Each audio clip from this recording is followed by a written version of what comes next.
we've whitewashed the wall, we've beautified the city, but we haven't dealt with the mold under the brick. We haven't dealt with the rotting of the pipes. We're only basically making it look good and giving ourselves release as an excuse to not deal with the disease, only the symptoms.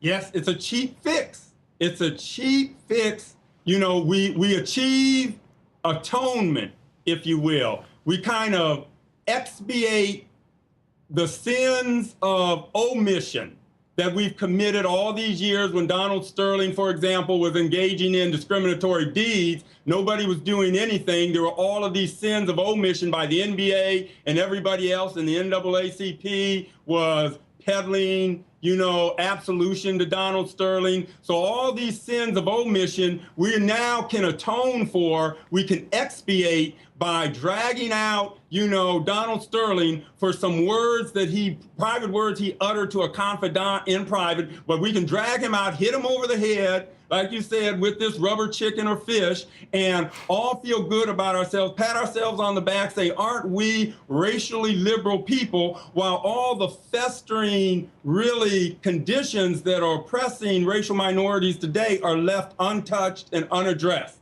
in any significant way. And yet we can feel like we've shown that we care about racial discrimination and we care about racial justice, but we've shown that on the cheap. We've done it by just, you know, excoriating a clown that, you know, no longer represents the primary kind of discrimination today, a conscious bigot, rather than dealing with the legacy of racism, the legacy left behind by conscious bigots like Sterling, who ran the country for over 200 years. You know, Sterling, it used to be you could say what Sterling said out loud 50, 60 years ago in public. We had Supreme Court justices who were part of the KKK and governors and elected officials, et cetera, right? So now there's this legacy of racism that they've left behind structurally, and rather than focusing in on that structural legacy of racism, we're just gonna, you know, knock him over the head and say, what, aren't we a very good collective, you know,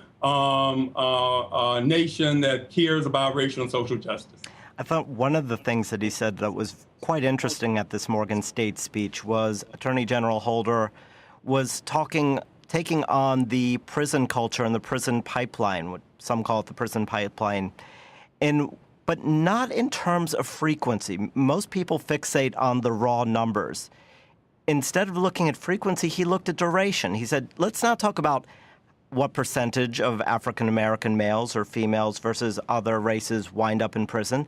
Let's look intra-study and say, if you're convicted of a crime, let's say theft, let's say shoplifting, let's say littering, what is your penalty? And he said, African-American men, quote, have received the same sentences that are nearly 20% longer than those imposed on white males convicted of similar crimes, end quote.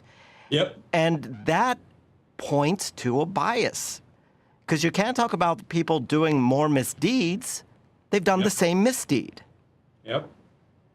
What you're talking about there, now we're getting down to the nitty-gritty, Andrew, right? What he's hinting at there is, and it comes out of the study that he points to, is a form of unconscious bias that causes us to judge the culpability, the subjective culpability, the heart, if you will, of black wrongdoers more harshly than the character or hearts of similarly situated white wrongdoers. We have some studies that have been coming out over the last several years. I wrote about them really going back 15, 20 years in the area of social cognition that has demonstrated that when you have whites and blacks do the same wrongful act, there's a systematic tendency in subjects to attribute the wrongdoing of the black wrongdoer to his character, to the kind of person he is, to his heart, if you will, but to attribute the wrongdoing of the white wrongdoer to the situation in which he found himself, to his circumstances.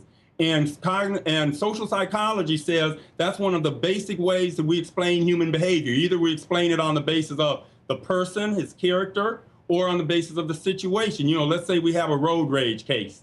somebody jumps out and we see somebody fighting with somebody else after a fender bender. We can either attribute that behavior to the hot-tempered kind of person he is, to his character, or to the situation. We can say, oh, I've been in that kind of situation where somebody cuts you off and you lose your temper, and so you can primarily attribute it to the situation. Well, what all of these studies show is that there's a systematic tendency to attribute wrongdoing by black wrongdoers to their character, to their hearts, but white wrongdoers to their situation. So what that means, Andrew, is we wind up blaming and punishing black wrongdoers more harshly than similarly situated white wrongdoers, simply because we attribute their wrongdoing more to their depraved hearts, to their character, as against their white counterparts. Now, all of this can happen without any conscious bigotry. Nobody has to be doing this intentionally, Andrew. That's the key to these studies. These studies find that black and white subjects are subject to this same discriminatory set of judgments.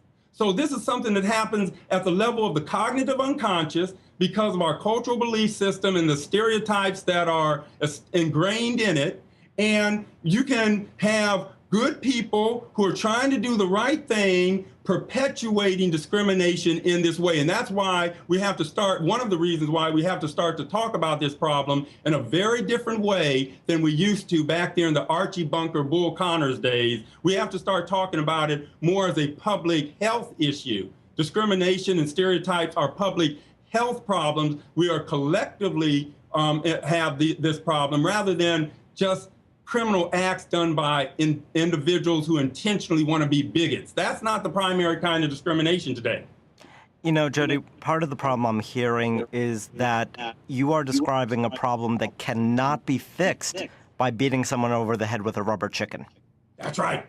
That's it. You can't fix the Trayvon Martin shooting problem by hitting George Zimmerman over the head with a chicken, because the jury said George Zimmerman is us. That's what the acquittal rested on. It was all about whether George Zimmerman behaved reasonably under the circumstances, feared for his life reasonably under the circumstances. And the jurors had to look in the mirror and said, well, if I see George in me and me in George, if I see George and myself as really one and the same in terms of our fear of young black males, then how can I condemn him? So again, you know, it is the underlying generalization and fear or unfear about young black males that is behind the Trayvon Martin case and the Jordan Davis case and all these other cases we're hearing about, not necessarily anybody saying, I am going to be a conscious bigot. One of the things these studies show, for example, I'll just say real quickly, Andrew, is Jennifer Eberhard did this up at Stanford some years ago. When you have subjects who are looking at a black versus a white ambiguous person, you know, he could be menacing or he could be innocent, and they're looking at him, they much more quickly assume that the black person has a gun in his hand than the white person under the same circumstances. And so, and these are both black and white subjects, and so it's happening at the unconscious level, and it's just happening automatically. So the juror, it's not that somebody is saying, I dislike black folks. They're just saying, you know, here's how it works. I have established in my memory an association between blacks and violence. You know, there's a Phyllis Katz talks in the New York Times some years ago about a little white girl, 3-year-old white girl, who upon seeing a black infant in New York said to her mom, look, mom, a baby made.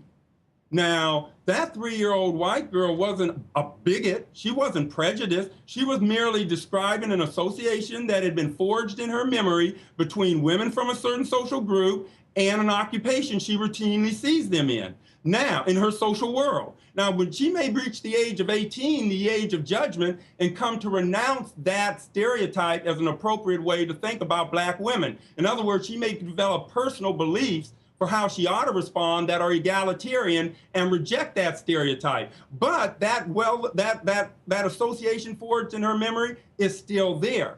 It can run automatically without her conscious awareness. It's what they call in social cognition a mental habit now. She has a mental habit that, you know, is discriminatory toward black women, even though she doesn't endorse that habit. Her personal standards are very different. But that unconscious mental habit can determine her perceptions and even her judgments without her conscious awareness. And that is where discrimination is today in 2014, and why it's a very different kind of question than conscious bigotry or Archie Bunker kind of bigotry. You have good people who are trying to do the right thing, often discriminating unconsciously, and that's what makes it such a tough issue.